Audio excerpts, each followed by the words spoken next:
Welcome back to Historical Geology. I'm going to continue with Chapter 12 here on Paleozoic invertebrates. And we already talked a little bit about ecosystems and ecological roles, and we also talked about lifestyles of marine organisms, planktos, nekton, and benthos. And we talked about the pyramid of numbers, or the biological pyramids in terms of trophic levels. And then in your book, in Chapter 12, they also have this figure here that shows some of those lifestyles like plankton, which we either have phytoplankton or zooplankton. Sea stars will be a benthic organism. Gastropods are benthic but mobile, whereas coral and these stalked crinoids are examples of sessile benthic organisms. The fish is nekton. I guess jellyfish would be considered plankton because they're weak swimmers, free floaters. We also talked about epiflora, right? In this case, seaweeds, epiflora. Epifauna, in this case, the corals and the mussels here are living on top. And then we mentioned about infauna, in this case, a burrowing clam or worms here. Where those organisms live, we also want to talk about the different zones of the ocean. And when we look at the zones of the ocean, we want to separate it out into this pelagic region. So this pelagic region refers to the water column. So whether you're in shallow water or deep water. And the other major region of the ocean is the sea floor, which is benthic. So the two main regions of the ocean are pelagic and benthic. Benthic referring to the sea floor at any depth, pelagic just the water column. Now for the pelagic region, we have a neritic province, which is shallow water over continental shelves less than 200 meters deep. So all continental shelf water would be neritic waters, whereas oceanic waters are the deeper pelagic waters going down to, in this case, the hadopelagic, which is in the ocean trenches. Now, saying that, we have some zones that also belong in this oceanic pelagic region. And so we're looking at epipelagic, mesopelagic, bathypelagic, abyssopelagic, and this hadopelagic. The key thing here, remember that epi means on top. So the epipelagic region, the topmost layer, goes down to the first 200 meters. And then we have mesopelagic down to about 1,000 meters. The bathypelagic kind of corresponds to the continental slope here. And then hadopelagic, down below 4,000 meters, is in contact with a deep sea abyssal plain, the sea floor here. Anything deeper than about, and this usually is around anywhere from 4,500 to about 5,000 meters.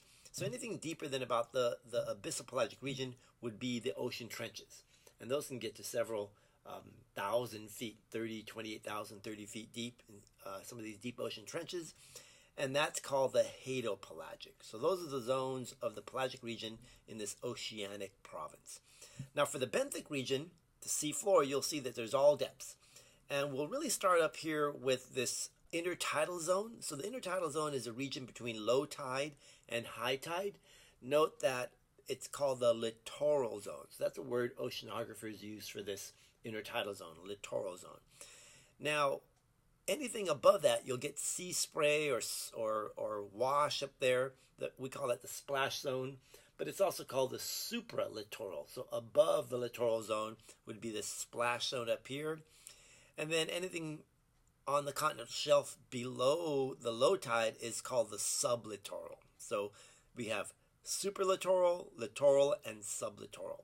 And then we can further break down this sublittoral into an inner shelf and an outer shelf region.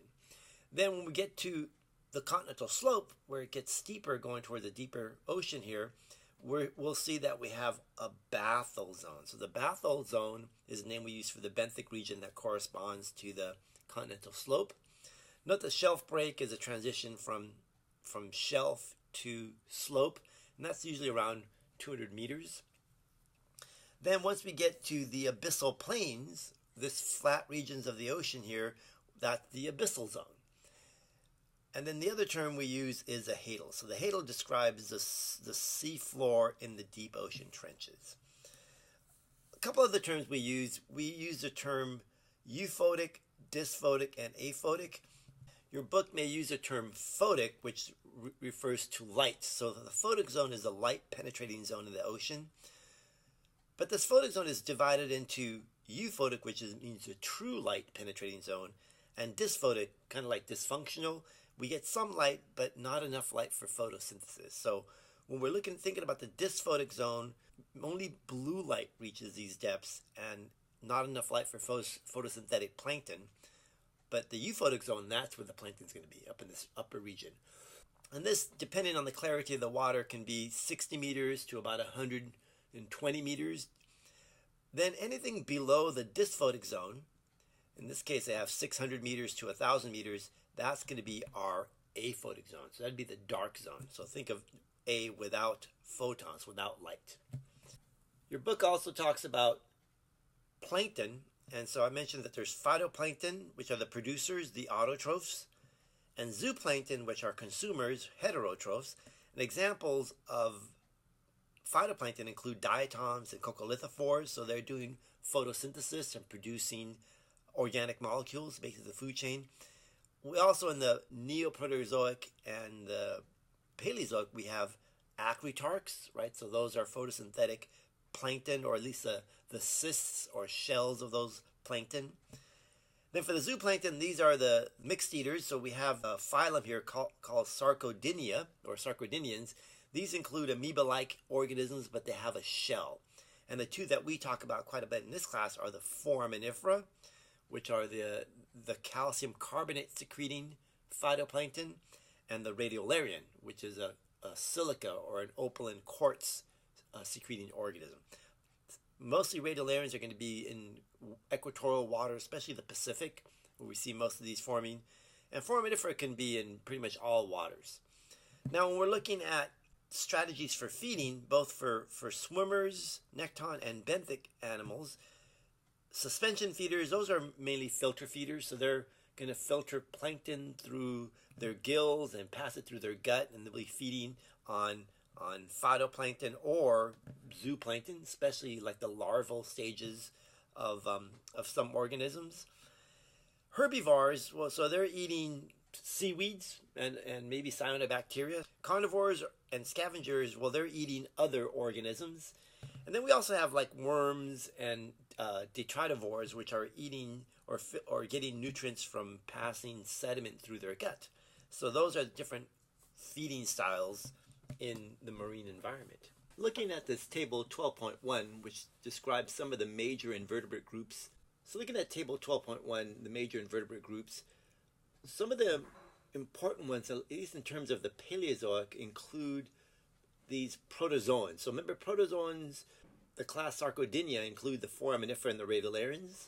So we talked a little about those are the amoebas with shells. Porifera. So here the body plan is pore bearing. So these would be like the sponges. And the important group here are the stromatophoids here. Remember, they were the major reef builders in the Ordovician, although their first appearance did occur in the Cambrian. The other important phylum, especially for the Cambrian, because it's a good index fossil for the Cambrian, are the archaeocyathids. So these were the first major reef builders in the Cambrian period. The soft-bodied organisms with stinging cells, those are the cnidarians. So cnidarians include like the sea anemone and the jellyfish.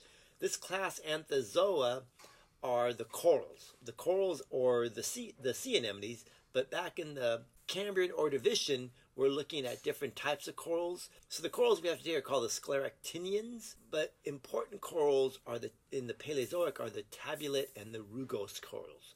So rugose are also known as the horn corals, and tabulates are separated into little chambers called thecas and septa. So we'll look at some of those later on. For the bryozoans, these are sometimes called the moss animals.